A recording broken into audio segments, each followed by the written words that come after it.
Yeah, uthandwa lwami lihamba ney'mali zami sithandwa sama nginasikhathi nakho manginawe ngijabula sithandwa ngizohlala ngenza iplani hlezi ngibuza bomalume ukuthi umuntu ofana nawe uthandwa njani bathi angithumela inkomo ngifisa ngathi ngakunike sakhe isibaya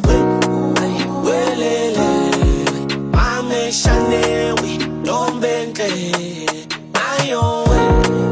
welele angikuzile ngawe inhliziyo ayimameli angangithanda umofesh azakhumba ngelispace nyaza uzwani nenontes kodwa iphanthula ngepress nabadwadla nge-35 ubathamisa nge-Chanel kodwa ngiyithembile lifestyle izongenzisa amakeleso yeah.